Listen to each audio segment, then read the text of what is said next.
my 16th birthday, I was like coming out of my room, and then there was this really tall guy with this really short girl, and they said that I was supposed to marry that guy, and like his sister is apparently like in the same grade as me, which was really weird. And my sister, she'd just be acting all weird and trying to grab on her. And hey, are you even listening to me? I'm sorry. No, I was listening.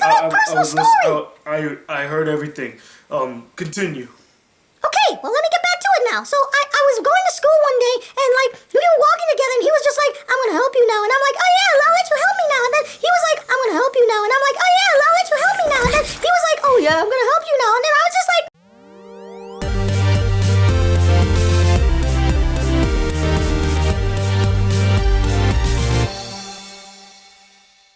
How's it going, everyone? Foxy the Pirate here, and today I'm going to review the anime Engaged to the Unidentified.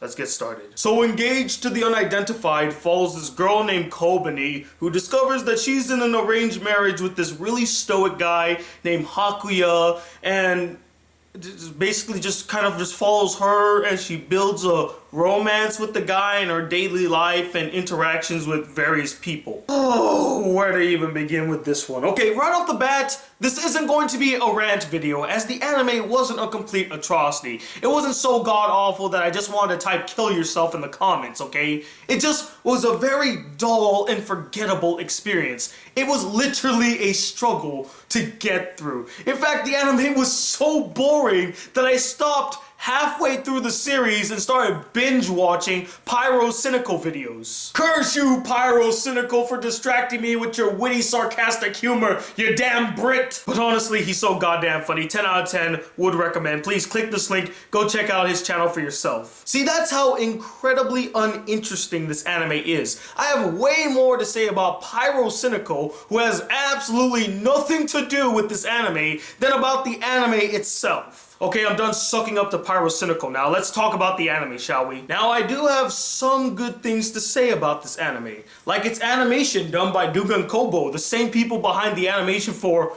Myself, Yourself, but also Genkan Shoujo no Zaki-kun, an anime that I absolutely adored last year. And the animation here is really solid. Some vivid colors, some really nice landscape shots, the character design's really good, they animated all the characters very well. The animation was good. The concept of the anime was pretty interesting. A 16-year-old girl that discovers she's in an arranged marriage with this mysterious guy in more ways than one, and then they move into their house and it just follows their daily interactions. It could make for a very interesting and hilarious story. Unfortunately, that wasn't the case. And finally, I'll say this. I like the character of Benio, Kobani's sister. Out of all the characters in this series, she was the only one that was actually entertaining and had some charm to her. Her outrageous behavior and exuberant personality was always a treat to watch, and she was just freaking hilarious. I enjoyed her shenanigans and how she would interact with various characters. She was the glimmer of hope in the sea of dullness that was Engaged to the Unidentified. So thank you, Benio, for keeping this anime from being a complete and utter shitfest. And now the bad.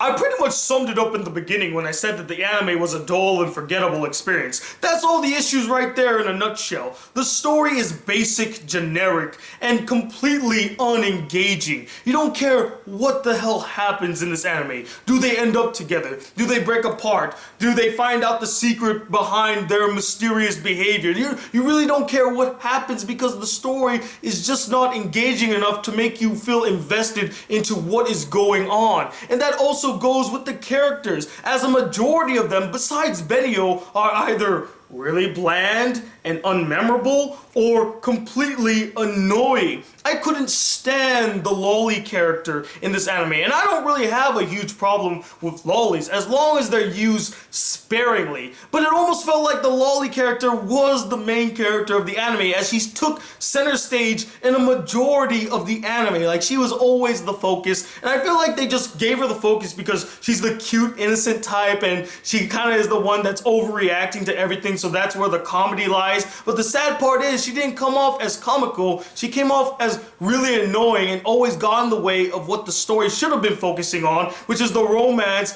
between the really stoic bland guy and Miss 16-year-old over here. But even their romance was poorly handled, as I never felt a genuine bond or connection forming between them. They had absolutely no chemistry, and that's due to the fact that the main guy character has no real personality. And I know there's a purpose behind it, but at least you can make him a little bit interesting. Even though he's the mysterious character type, he just wasn't interesting. He was just this bland stoic guy standing around going, "Hey, how's it going?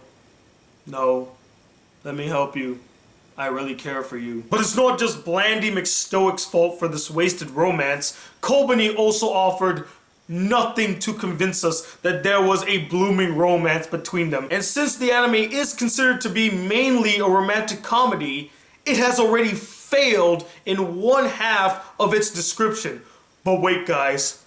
It gets even worse. Not only did the anime bomb in its romantic aspect, but apparently it decided to commit and bomb all the way by floundering in the comedy aspect as well. Its attempts at comedy just don't come off as funny, as most of the comedy again is focused on the lolly character. And I've already stated that I didn't find the character all that funny. I found the character annoying. And about 85% of the comedy comes from the lolly's interaction and overreaction to certain things. The other 15% belongs to Benio, who again was the only character to register a laugh for me, as I did like her antics. They were very entertaining and funny now and again, but they weren't as prevalent as all of the lolly's comedic moments. The rest of the characters might as well have just been background posters when it came to the comedy, as none of them had anything to offer comedy-wise. But what about all the dramatic moments in this anime, Tony? What did you think of them?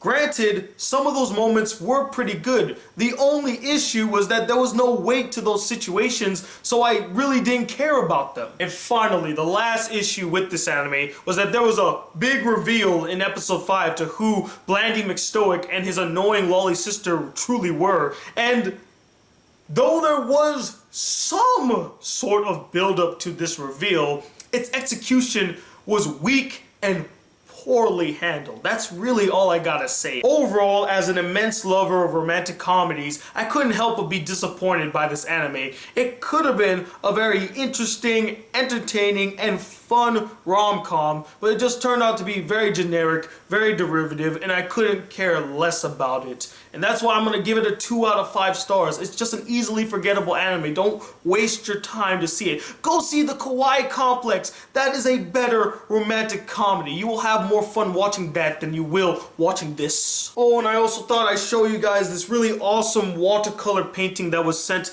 by one of my subscribers. He actually put it into a frame and mailed it to me. Look at this amazing artwork right here. You see Harima and Tenma and Yakima. I know you see the lights. I apologize. The lights are really bright. But I'm going to try to find a place to put it on the wall. I mean, this is just amazing artwork. I really thank you, Ned, for sending this to me. Love it. Be sure to comment your thoughts on this anime below. Did you love it? Did you hate it? And who's the most annoying lolly character you've ever seen in an anime? And if we could get 1 like on this video, guys, I will officially change my name to the Pyro Critic Guy, and I'll just review pyrocynical videos for the rest of my life. I will be a pyrocynical fantard. So, until the next video, guys, if you'd like to see more on this channel and be a part of the Black Critic crew, please hit that subscribe button below. And remember, 1 like equals 1 pyrocynical fantard. And until then, I'm the Black Critic Guy. Peace, YouTube. She disappeared across the boardwalk. She keeps